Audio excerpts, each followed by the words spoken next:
ప్రియమైన స్నేహితులకు నమస్కారం. నేను మీ పద్మావతి.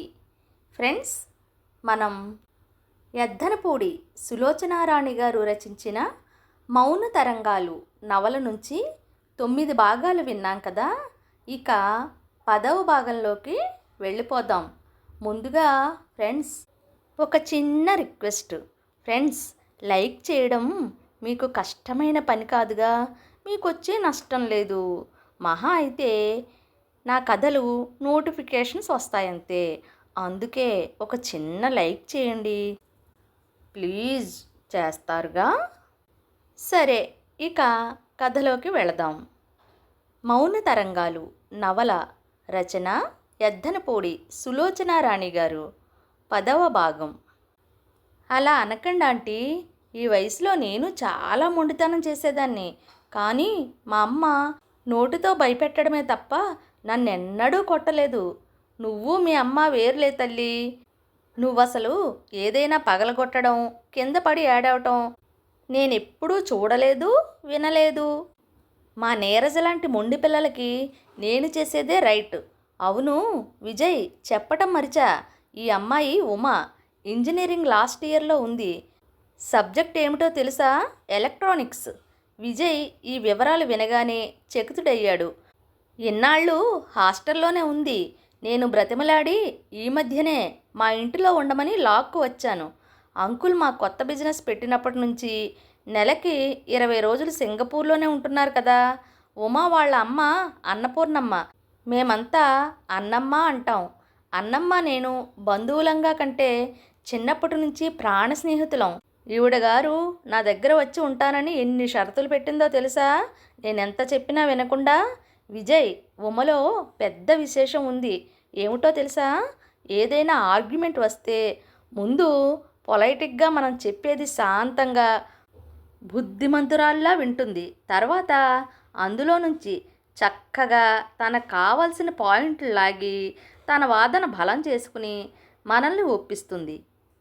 ఆవిడ ఉమ వైపు అభిమానంగా చూస్తూ, ఇలాంటి అమ్మాయిని మనం ఎక్కడా చూడం. తల్లి మాట వింటున్నట్టే ఉంటుంది. తనకు కావాల్సింది ఆవిడ చేత చేయించుకునేలా ఒప్పిస్తుంది. Stop aunty, stop please. Uma చేతులు చాపి వారించింది. ఇక మీరు ఈ సంభాషణకి బ్రేక్ చెప్పేయండి ప్లీజ్ అని విజయ్ వైపు తిరిగి, ఆంటీకి నేనంటే ఇష్టం అని ఇప్పటికి మీకు బాగా అర్థమై ఉంటుంది కదా. కానీ నేను ఆంటీ చెప్పినంత తెలివిగలదాన్ని కానే కాదు. కొన్ని నమ్మకాలున్న ఒక మామూలు మధ్యతరగతి అమ్మాయిని. మీరు ఆంటీకి బంధువైనా చంద్రగారు మీ శిష్యురాలుగా నన్ను కూడా కాస్త నమ్మాలి. ఏమిటి, విజయ్ని చంద్ర అని పిలుస్తావేమిటి? అయితే విజయ్ నీకు ముందే తెలుసన్నమాట. ఉమా మా ఇన్స్టిట్యూట్లో జాబ్ వర్క్ కూడా చేసి పెడుతోంది తగ్గు స్థాయిలో అన్నాడు విజయ్. ఏమిటి, అదా సంగతి? వాళ్ళమ్మ దగ్గర డబ్బులు తీసుకోకుండా మా ఇంట్లో పేయింగ్ గెస్ట్గా ఉండి ఇలా డబ్బు పే చేస్తుందన్నమాట. చూసావా విజయ్? ఇంతలో డ్రైవర్ షాపింగ్ బ్యాగ్స్ తెచ్చి అక్కడ పెట్టాడు. విశాలమ్మ గారు అతనితో, నువ్వు ఎక్కడికి వెళ్లకు, వీళ్లను బస్టాండ్ దగ్గర దింపాలి అంటూ ఆదేశించింది. అతను తల ఊపి వెళ్ళిపోయాడు. నేను నా బైక్ మీద వెళ్ళిపోతాను, కారు వద్దు అన్నాడు విజయ్. ఈ బ్యాగులన్నీ నీ బైక్ మీద ఎలా పడతాయి అంది ఆవిడ. ఒక బ్యాగ్ చెక్ చేసి తీసి ఉమకి చూపిస్తూ, ఉమా అమ్మ చెప్పినట్టు స్వామివారి కళ్యాణానికి చదివింపుకి పట్టుచీర పంచెలు తీసుకున్నాను, ఇదిగో అంది. విజయ్ ఆ బ్యాగులన్నింటినీ అయోమయంగా చూస్తున్నాడు. ఈ లగేజ్ అంతా తను తీసుకెళ్లాలా? వెళ్ళి ఊరికే డబ్బు తీసుకువస్తే చాలని డాడీ చెప్పారు కదా. విశాలమ్మ విజయ్తో, భయపడకు విజయ్, ఈ బ్యాగులన్నీ నీ వెంట వస్తాయి, కానీ వీటితో నీకు సంబంధం లేదు. ఉమ వీటి సంగతి చూసుకుంటుంది. ఉమ కూడా వస్తోంది నీతో. నాతోనా? అవును, నువ్వు వెళ్ళేది ఉమ వాళ్ళ ఇంటికే. ఉమ వాళ్ళ అన్నమ్మగారిచ్చే డబ్బే నువ్వు తీసుకువస్తున్నావు. ఉమ ఇప్పుడే ఇక సిటీ రాదు, సెలవులు కదా, వాళ్ళ అమ్మ దగ్గరే ఉంటుంది. నువ్వు ఉమతో వెళ్ళి డబ్బు తీసుకుని వెంటనే తిరిగి వచ్చేస్తున్నావు అంటూ ఆవిడ లేచింది. ఉమా, టైం అవుతున్నట్టుంది, త్వరగా మీరిద్దరూ కొంచెం భోజనం చేయండి, బయలుదేరవచ్చు అంది. వద్దు వద్దు, ఆకలి లేదు నాకు అన్నాడు విజయ్ అభ్యంతరం చెబుతూ. మీరు కాస్తైనా తినాలి. మా ఊరు మా ఇంటికి వెళ్ళే వరకు తినడానికి తగినది మీకేం దొరకదు అంది ఉమ. విజయ్, ఉమ చెప్పింది విన్నావుగా, రా కొద్దిగా తిందువుగాని అంటూ విశాలమ్మ గారు లోపలికి వెళ్ళింది. ఉమ కూడా ఏడుపు ఆపిన గునుస్తున్న నీరజని బొజ్జగిస్తూ లోపలికి తీసుకువెళ్ళింది. నువ్వు మళ్ళీ ఎప్పుడు వస్తావు? అసలు నువ్వు ఊరు వెళ్ళొద్దు అంటోంది నీరజ. ఇక్కడ నీకు అమ్మ ఉన్నట్టే అక్కడ నాకు అమ్మ ఉంది. ఆవిడ నేనెప్పుడు వస్తానా అని నా కోసం ఎదురు చూస్తూ ఉంటుంది. చెబుతుండగానే ఉమ కంఠం గాద్గదికం అవడం విజయ్ విన్నాడు. ఉమతో కలిసి ప్రయాణమా? విజయ్ అవాక్కయ్యాడు. హఠాత్తుగా అతనికి జీవితం తన అదుపు తప్పి అనుకోని సంఘటనల పాలవుతున్నట్టుగా అనిపించసాగింది. అసలు పావురాలపల్లి అనే ఊరు తండ్రి వెళ్ళమని అంటే వెళతాను అని ఆయన్ని సంతృప్తిపరచడానికి తను చేసిన ప్రయత్నమే సరైంది కాదేమో అని సందిగ్ధంలో పడ్డాడు. విజయ్ ఉమతో పాటు బస్సు ఎక్కాడు. వాన ఉధృతం ఇంకా ఎక్కువైంది. బస్సు నిండా పెళ్లి బృందం తాలూకు వాళ్ళు ఎక్కువగా ఉన్నారు. విజయ్ విశాలమ్మ గారు ఇచ్చిన బ్రీఫ్ కేస్ ఒడిలో పెట్టుకున్నాడు.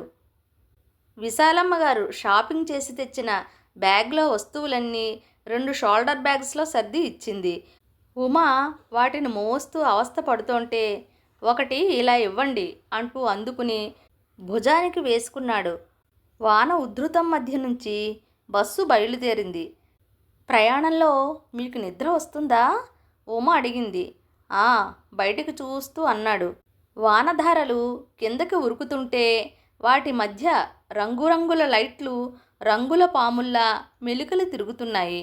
నాకు అస్సలు నిద్ర రాదు అంది ఉమ. అతను కారణం అడగలేదు. మౌనంగా ఉన్నాడు. కాస్త ఆగి ఉమ తనే అంది. ఎప్పుడు ప్రయాణం చేస్తున్నా నేను చాలా టెన్షన్ పడతాను. బస్సు ఎక్కాననుకోండి, ఈ బస్సుకి యాక్సిడెంట్ అవ్వకుండా సవ్యంగా గమ్యం చేరుతానా అనిపిస్తుంది. రైలు ఎక్కాననుకోండి, దుండగలు ఎవరైనా పట్టాలు పీకితే రైలు పెట్టెలు బోల్తా పడతాయేమో, నేను బ్రతుకుతానా, నా కాళ్ళు చేతులు సరిగ్గా ఉంటాయా అని భయపడతాను. సిల్లి అతను అనేసిన తర్వాత ఆ మాట అనకుండా ఉండాల్సింది అనుకున్నాడు. ఉమ మాటలకి వాళ్ళ ముందు సీట్లోనే కూర్చుని ఉన్న పెళ్ళికొడుకు తల తిప్పి వెనక్కి తిరిగి ఉమ వైపు చూశాడు. అతని చూపులు కోపంగా ఉన్నాయి. ఉమ తన మనోహరమైన చిరునవ్వుతో అతనితో, కంగ్రాచ్యులేషన్స్, మిమ్మల్ని ఇద్దరినీ చూడగానే చాలా ఈడు జోడుగా ఉన్నారని ఈయనతో చెప్పాను అంది. ఉమ ప్రశంసలకి అతని ముఖంలో కోపం పోయి ఆనందం వచ్చింది. నా మాటలు వాళ్ళని భయపెట్టినట్లున్నాయి అంది. విజయ్కి ఉమ మాట్లాడుతుంటే హాయిగానే ఉంది. కాకపోతే ఈ వానలో ఈ ప్రయాణం ఎంత బోర్ కొట్టేదో. ప్రతిదానికి ఒక మూల కారణం ఉంటుంది. నాకు ప్రయాణం అంటే ఇంత టెన్షన్ ఎందుకో తెలుసా? అతని వైపు తిరిగింది. ఎందుకు అన్నట్టు చూశాడు. మా నాన్న రైలు ప్రయాణంలో పోయారు. యాక్సిడెంటా? కాదు. రైలు బోగీలో ఒకతను కిరసనాయిలు పోసి అగ్గిపుల్ల గీశాడు. పెట్టెలో అందరూ పోయారు. మా బాబాయి కిటికీలో నుంచి క్రిందకి దూకే ప్రయత్నం చేసి 2 కాళ్ళు విరిగాయి. మా నాన్నే కాదు, మా అత్తయ్య, బాబాయి కొడుకు, కోడలు, వాళ్ళ కవల పిల్లలు. ఉమ గొంతు భారం అయిపోయి ఆగిపోయింది. విజయ్ నివ్వెరపోయినట్టు ఆమె వైపే చూస్తున్నాడు. ఉమ మాట్లాడటం ఆపేసింది. ఉమ దుఃఖం బిగపట్టుకుంటోందని అతనికి అర్థమైంది. ఉమకి ఓదార్పుగా ఎలా చెప్పాలో ఏమని చెప్పాలో అతనికి తోచలేదు. ఐఆమ్ సారీ అస్పష్టంగా అన్నాడు. ఉమ కళ్ళ నీళ్లు తుడిచేసుకుంది. మౌనంలోకి జారిపోయినట్లు ఇక మాట్లాడలేదు. బస్సులో లైట్లు తీసేశారు. క్రమంగా అందరూ నిద్రలోకి జారుతున్నారు. ఈ ఊరి ప్రయాణం వస్తోంది అని 2 రోజుల నుంచి నా పనులు పూర్తి చేయడానికి ఒకటే తిరిగాను. ఉమ వెనక్కి జారగిలబడింది. నాకు నిద్ర రాదులేండి, ఊరికే కాస్త కళ్ళు మూస్తాను అంటూ కళ్ళు మూసుకుని, మీరు పక్కన ఉన్నారుగా, ధైర్యంగా ఉంది. కళ్ళు తెరిచి చిరునవ్వుతో అంది. అతను ఆ మాట వింటోంటే ఆమె వైపు చూడకుండా ఉండలేకపోయాడు. ఉమా మళ్ళీ కళ్ళు మూసుకుంది. బస్సు సిటీ పొలిమేరలు దాటి చాలాసేపయింది. వేగం పుంజుకుంది. అతనికి నిద్ర వస్తున్నట్టే అనిపిస్తోంది. వాళ్ళ ముందు సీట్లో పెళ్ళికొడుకు పెళ్ళికూతురి భుజం మీద తల ఆనించి ఆమె మీదకి ఒరిగిపోయినట్లు కూర్చున్నాడు. బస్సులో అంతవరకు గొడవ చేస్తున్న పిల్లలు, కబుర్లాడుతున్న పెద్దలు కూడా నిశ్శబ్దంలోకి ఒరిగిపోయారు. డ్రైవరు బస్సు నడపడం అనే మహాతపస్సులో మునిగినట్లు తదేకంగా డ్రైవ్ చేస్తున్నాడు. కండక్టరు ఒడిలో ఉన్న బ్యాగ్ గట్టిగా పట్టుకుని కునికిపాట్లు పడుతున్నాడు. వాన మధ్య నుంచి బస్సు వెళుతున్న ధ్వని ఒక్కటే నిశ్శబ్దాన్ని చెరుపుతోంది. అప్పుడప్పుడు ఒకటి అర ఎదురుగా వెహికల్స్ వస్తున్నట్లు లైట్లు పడి పక్క నుంచి దూసుకుపోతున్నాయి. అతని పెదవుల మీద చిరునవ్వు కదిలింది. మాధవి మమ్మీకి దూరపు బంధువు. మాధవి అంటే ఎందుకో తెలీదు, మమ్మీకి చాలా ఇష్టం. ఆ అమ్మాయిని ఎప్పుడూ ఇంటికి రమ్మనమని ఆహ్వానించటానికి, వాళ్ళ ఇంటికి ఏదో సాకుతో వెళ్ళటానికి తహతహలాడుతుంది. మాధవికి తండ్రి పోయాడు. తల్లి వేరే పెళ్లి చేసుకుంది. తండ్రి పరంగా చాలా ఆస్తి వచ్చింది. అదీగాక నాయనమ్మ తాతయ్య ఇచ్చే సంపద అంతకీ 100 రెట్లు ఉంది. అందుకే మాధవి అందరి ఆడపిల్లల్లా నవ్వుతూ తుళ్ళుతూ ఉండదు. ఎప్పుడూ సీరియస్గా ఆచితూచి మాట్లాడుతుంటుంది. అందరితో కలవదు. ఆమె స్నేహితులు ఆమె స్టేటస్కి తగ్గవారినే ఎన్నుకుంటుంది. తండ్రి పోవటం, తల్లి తనని వదిలేసి వేరే పెళ్లి చేసుకోవడం, డిసిప్లిన్గా పెట్టే నాన్నమ్మ తాతయ్యల మధ్య పెరగడం వల్ల మాధవ్కి చిన్నప్పటి నుంచి సొసైటీలో సాటి వారి ముందు తన స్థితి క్షుణ్ణంగా అర్థమైనట్లుగా, తన ఆర్థిక ఉన్నతి తనకి బాగా తెలిసినట్లుగా ఉంటుంది. మాధవితో పరిచయం ఏర్పడి 7-8 సంవత్సరాలు అయినా ఆ పరిచయంలో చనువు ఏర్పడలేదు. ఒక విధంగా తను కూడా మాధవి బాల్యం లాంటిదే ఎదుర్కొన్నాడు. తన తల్లి పోవడంతో తండ్రి వేరే పెళ్లి చేసుకున్నా తన మీద ఆయన ప్రేమ ఎక్కువ అయిందే తప్ప రవ్వంత కూడా తగ్గలేదు. ఎప్పుడు నేను ఈ రెండో పెళ్ళి చాలా ఆలోచించే చేసుకున్నాను. నువ్వా చిన్నవాడివి, నేను వయసులో ఉన్నాను. పెళ్లి చేసుకోకుండా ఉందామని అనుకున్నాను. కానీ మనిషి మనసు మహా చెడ్డది. ఎప్పుడో మనసులో తొక్కిపెట్టిన బలహీనతల్ని ఒక్కసారి పైకి తెచ్చి కాలు జారేలా చేస్తుంది. నేను ఏదో బలహీనమైన క్షణంలో ఏ పడకూడని స్త్రీ చేతిలోనైనా పడ్డాననుకో, మన ఇద్దరి జీవితాలు నరకం అయ్యే ప్రమాదం వస్తుంది. అందుకే ఎప్పుడో తెలియకుండా నా కొంప ముంచే ఆ కోరికల వరదని నిగ్రహించడానికి ఈ పెళ్లి చేసేసుకున్నాను. అంతేకాని మరణించిన మీ అమ్మ మీద ప్రేమ లేక కాదు, నీ మీద బాధ్యత ఇష్టం లేక కాదు. తనకి 9 సంవత్సరాలప్పుడే ఆయన దగ్గర కూర్చోబెట్టుకుని విడమర్చి చెప్పేవారు. ఆయన అలా చెప్పటమే చాలా మంచిదయింది. తండ్రి నావాడు అన్న నమ్మకంతో తన బాల్యం గడిచింది. సవతి తల్లిని మమ్మీ అని పిలవగల శక్తి వచ్చింది. చెల్లెళ్ళు తనవాళ్ళు అనే ప్రేమ ఏర్పడింది. ఆవిడను పుట్టింటికి పంపి డాడీ తనని బెంగళూరో, ఊటీయో, నైనిటాలో సెలవులకు తీసుకువెళ్ళేవారు. తండ్రి తనతోనే గడపాలని తాపత్రయపడుతున్నా తను చెల్లెళ్ళని మిస్ అయ్యేవాడు. వాళ్ళు అన్నయ్యని వదిలి ఉండం అని గొడవ చేసేవారు. తర్వాత అందరూ కలిసి సెలవులకు వెళ్ళటం తన కోరిక మీదనే మొదలైంది. అప్పుడప్పుడు సెలవులకు తమతో రమ్మనమని మాధవ్ని మమ్మీ పిలిచేది. మాధవి వచ్చేది. మాధవిలో ఒకటి ఉంది. అందరూ తన దగ్గరికి వచ్చి తననే పలకరించాలి, తన యోగక్షేమాలు అడగాలి. ఒక్కోసారి ఆమె స్వభావానికి విసుగు వచ్చేది. తన చెల్లెళ్ళలా కేరింతలు కొడుతూ, నవ్వుతూ, అరుస్తూ, పరుగులు తీస్తూ ఉండగా మాధవ్ని తను ఎప్పుడూ చూడలేదు. మరి సెలవులకు తమతో ఎందుకు వచ్చేదో అతనికి అర్థం అయ్యేది కాదు. మాధవి ఎక్కడున్నా తన ఇంట్లోనే ఉన్నట్లు రాజసంగా ఉండేది. ఆమె శరీరం ఇల్లు వదిలి బయటకు వచ్చిన ఆమె మనసు ఆ ఇంటిని తన వెంటే తెచ్చుకున్నట్లే ఉండేది. సదాకి మాధవి అంటే దివి నుంచి భువికి దిగివచ్చిన దేవతే. సదాలో ఒక మంచి గుణం ఉంది. ఎదుటివారి పట్ల ప్రశంసలే తప్ప విమర్శలు చేయడు. మనం ఎవరు ఒకరిని విమర్శించడానికి? ఈ భూమి మీద ఏ మనిషికి ఇంకొకరిని విమర్శించే హక్కు లేదనేది అతని నమ్మకం. అతని ఆ మంచి స్వభావంతోనే మాధవ్ మీద ప్రశంసల వర్షం కురిపించాడు. ఈ జల్లు తనకి అస్సలు ఇష్టం లేనట్టు మాధవి తన ఆధిక్యత గొడుగు కిందకి ఇంకా వెళ్ళిపోయింది. అతన్ని పట్టించుకునేది కాదు. తృణీకారంగా కూడా చూసేది. నేనేం తప్పు చేశాన్రా? మాధవి అలా చూపులతో నా వైపు కత్తులు చూపిస్తోంది అంటూ సదా మొత్తుకునేవాడు. తను బహుశా నీ పొగడ్తలే కారణం అయి ఉంటుందని చెప్పాడు. సదా నుదుటి మీద కొట్టుకున్నాడు. తర్వాత మాధవ్ని పట్టించుకోవడం మానేసినట్లు నటించాడు. ఈ మార్పు మాధవ్కి ఇంకా ఆగ్రహం తెప్పించింది. తన చెల్లెలతో ఒకసారి కొంతమంది రోగ్స్ ఉంటారు, 4 పొగడ్తలు విసిరి అమ్మాయిల్ని బుట్టలో వేయచ్చు అనుకుంటారు అని సదా ఎదుటే అనేసింది. ఇది వినగానే సదా కుంచుకుపోయాడు. వేదన బారి నుండి 4 రోజులు అన్నం నీళ్లు నిద్ర మానేశాడు. అతనికి పిచ్చెక్కిపోతోంది. తను శేషగిరి కలిసి నచ్చ చెప్పి దారికి తెచ్చేసరికి తల ప్రాణం తోకకు వచ్చింది. సదా మాధవి పట్ల అభిమానం చూపెడుతున్నాడని గ్రహించిన రాజేశ్వరి కూడా అతన్ని దూరం పెట్టసాగింది. అతనికి పెద్ద కూతుర్ని ఇచ్చి చేయాలనే ఆలోచనకి చేతులు దులిపేసింది. రేపు మాధవి బర్త్డే. మొదట ఇద్దరూ వెళ్ళాలని అనుకున్నారు. మాధవి తాతగారు మామూలుగా ఎప్పటిలాగానే కార్డు మీద విజయ్ అండ్ ఫ్రెండ్స్ అంటూ ఆహ్వాన పత్రిక పంపారు. మాధవి బర్త్డేని వాళ్ళు చిన్న సైజు పెళ్ళి అంత ఘనంగా చేస్తారు.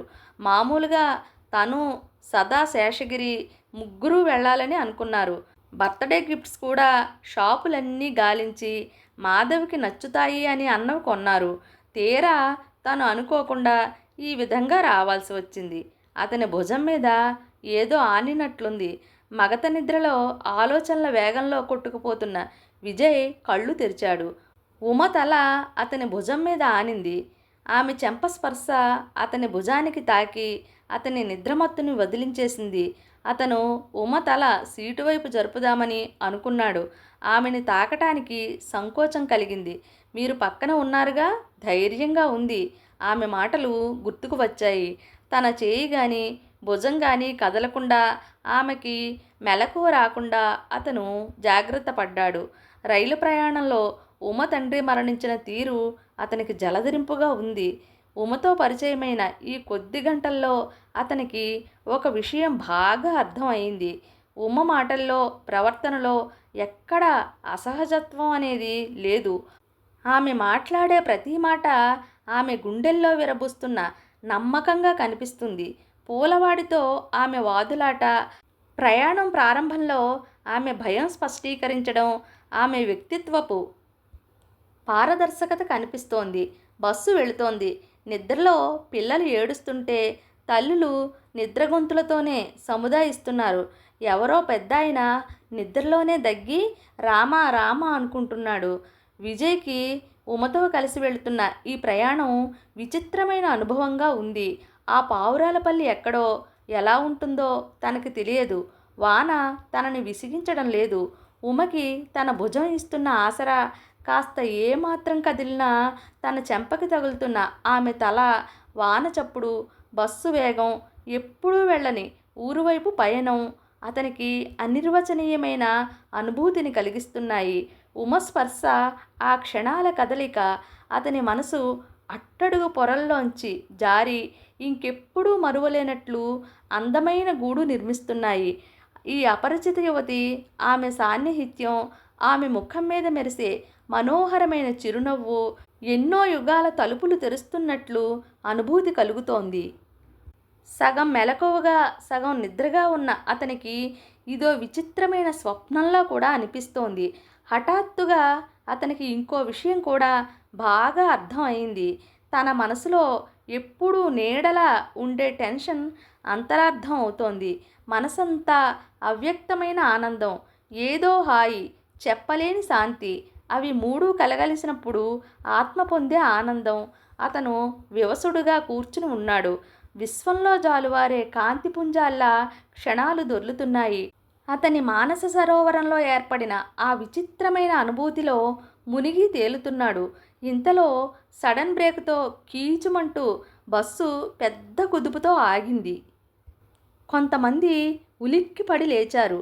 ఏమైంది ఏమైంది కంగారుగా భయంగా పక్కవారిని అడుగుతున్నారు. ఏమైంది? ఉమా నిద్రమత్తుతో బరువుగా ఉన్న కళ్ళు బలవంతంగా తెరుస్తూ సరిగ్గా కూర్చుంటూ అడిగింది. తెలియడం లేదు, బస్సు ఎందుకో ఆగిపోయింది. విజయ్ కిటికీ అద్దం పక్కకు తోసి చూస్తున్నాడు. డ్రైవర్ అప్పటికే బస్సు దిగి వెళ్ళిపోయాడు.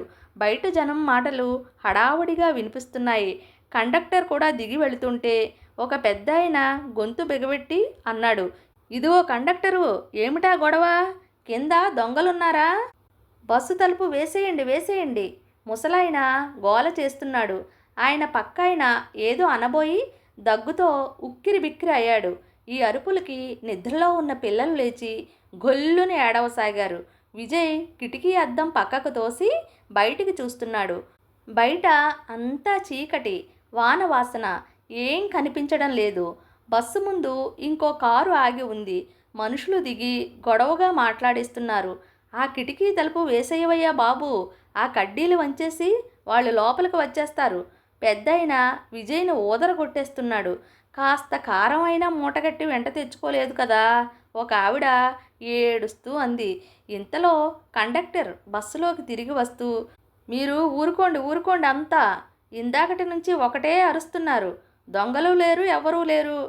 పిట్టలవాగు పొంగింది. డ్రైవరు ప్రవాహం ఒరవడి చూసుకోకుండా వెళ్ళినట్లున్నాడు. బస్సు ఒకటి వాగులో పడిపోయింది. అటు ఇటు ట్రాఫిక్ ఆగిపోయింది. ఈ మాట వినగానే అందరూ నిర్ఘాంతపోయారు. అయ్య బాబోయ్, ఎన్ని నీళ్ళో! మన బస్సు కూడా ఈ నీళ్లకు కొట్టుకుపోతుందేమో. వెనక సీట్లో ముసలావిడ కిటికీ తలుపు తెరిచి చూస్తూ అంది. నివ్వెరపోయినట్లు చూస్తున్న విజయ్ మీద నుంచి వంగి కిటికీలో నుంచి బయటికి ఉమ కూడా చూసింది. ఆకాశంలో ఉండి ఉండి మబ్బుల చాటు నుంచి తొంగి చూస్తున్న చంద్రుడి కాంతిలో భూమి అంతా నీళ్లతో మునిగిపోయినట్లు, భయోత్పాతం కలిగిస్తున్నట్లు నిండు గోదావరిలా నీళ్లు తటతటలాడుతున్నాయి. చిన్న చిన్న తుప్పలు, మబ్బులు, చెట్లు ఆ నీళ్లలో పేకల వరకు కూరుకుపోయినట్లు తలలు మాత్రం కనిపిస్తున్నాయి. రెండు వైపుల నుంచి వెహికల్స్ చాలా ఆగి ఉన్నాయి. చీకటి వెన్నెల వెలుగు దోబూచులాటలో నుంచి హాహాకారాలు ఆక్రందనలు వినిపిస్తుంటే అందరికీ ఒళ్ళు జలధరించసాగింది. ఒక ఆయన మెడలో రుద్రాక్షమాల తీసి శివ శివ అంటూ జపిస్తున్నాడు. ఇంతలో దూరం నుంచి లాంతర్లు వేగంగా పరిగెత్తుకు వస్తున్నట్లు వెలుగు కనిపించింది. కొద్దిసేపట్లోనే వాళ్ళంతా చుట్టుపక్కల ఊళ్ళో వాళ్ళని లాంతర్లు పట్టుకుని ప్రమాదం జరిగినట్లు తెలిసి వచ్చేశారని అందరికీ అర్థం అయింది. విజయ్ లేచి గబగబా కిందకు దిగాడు. కండక్టర్ వద్దని అరుస్తున్న ప్రయాణికులంతా కిందకు దిగేశారు. బస్సు నిలబడిన చోట ఆట్టే నీళ్లు లేవు. కాస్త దూరంలో కుడి ఎడమ ఎటు చూసినా నీళ్లమయమే. పల్లెకారులు వచ్చారు. కార్లన్నటి హెడ్లైట్లు వేశారు. పల్లెకార్లు ఓ 25 మంది బలమైన మూకు ఒకటి నడుంకి కట్టుకుని దాని కొన 10 మందికి బలంగా బిగించి పట్టుకోమని మెల్లగా నీళ్లలోకి దిగటానికి ప్రయత్నించి వాగు అని అరుస్తున్నారు. బస్సులో నుంచి దిగివచ్చిన ఉమా విజయ్ చెయ్యి గట్టిగా పట్టుకుని నిలబడింది. నీటి ఒరవడితో కొంచెం దూరం కొట్టుకుపోయి పక్కకి ఒరిగిపోయిన బస్సు మీద నుంచి నీళ్లు పరిగెత్తుతూ వెళ్ళిపోతున్నాయి. మనుషులు ఒకరిద్దరు తుప్పలకు చిక్కుకుని అప్పటికే ప్రాణాలు పోయినట్లు అచేతనంగా వేళ్లాడుతున్నారు. ఉమా సడన్గా ఏడవసాగింది. విజయ్ అప్రయత్నంగా ధైర్యం ఇస్తున్నట్లు ఆమె చేయి తన చేతిలోకి తీసుకున్నాడు. గుంపుగా చేరిన అందరూ గందరగోళంగా ఒకటే మాట్లాడేస్తున్నారు. ఇంతలో ఎవరో పెద్దగా పాము పాము పెద్ద పాము అంటూ అరిచారు. ఎక్కడ ఎక్కడ, అమ్మో అమ్మో అంటూ గట్టిగా కేకలు పెడుతూ అల్లకల్లోలంగా తోచిన దిక్కుకి పరుగులు తీశారు. ఉమ కూడా దాన్ని చూసింది. అదుగో అదుగో అంటూ భయంతో పెద్దగా అరవసాగింది. దూరంగా వెళ్ళిపోతోంది, అరవద్దు విజయ్ చెబుతున్నా ఉమ వినిపించుకోవడం లేదు. ఆపండి, అరవకండి. విజయ్ ఉమ నోరు చేత్తో గట్టిగా మూసేశాడు. ఇంతలో పోలీసు వ్యాన్లు, అంబులెన్స్లు వచ్చేశాయి. వెహికల్స్ అన్నీ వెనక్కి వెళ్ళాలి. పోలీస్ అధికారి అరిచాడు. బస్సులు, జీపులు, లారీలు, కార్లు వెనక్కి కదిలాయి. అందరూ ఎవరి వెహికల్స్లో వాళ్ళు ఎక్కండి, రోడ్డు క్లియర్ చేయండి. పోలీసు అధికారి ఆదేశం వినిపించింది. చీకటి, కాళ్ళ కింద తడినేల, వేసిన అడుగుకి చెప్పు భూమిని వదిలి రాకుండా కూరుకుపోతున్న బురద. నా చెప్పులు పోయాయి గట్టిగా అంది ఉమ. నాది ఒకటి పోయింది, రెండోది వదిలేశాను. రండి, పర్వాలేదు. కళ్ళజోడు జాగ్రత్తగా చూసుకోండి. విజయ్ ఒక చేత్తో ఉమ చేతిని గట్టిగా పట్టుకుని మరో చెయ్యి భుజం చుట్టూ వేసి నడిపిస్తున్నాడు. ఉమ రెండు చేతులతో అతని నడుం పట్టుకుని అతని భుజానికి అంటుకుపోయినట్లే నడుస్తోంది. ఈ లోపల బస్సులు, కార్లు, లారీలు వెనక్కి వెళ్ళిపోతున్నాయి. విజయ్ తమ బస్సు కోసం వెతుకుతున్నాడు. చీకట్లో తెలియడం లేదు. బస్సులు చాలా ఉన్నాయి. జనం కంగారులో ఒకటే తోపులాటగా బస్సులు ఎక్కేయడానికి ఎగబడుతున్నారు.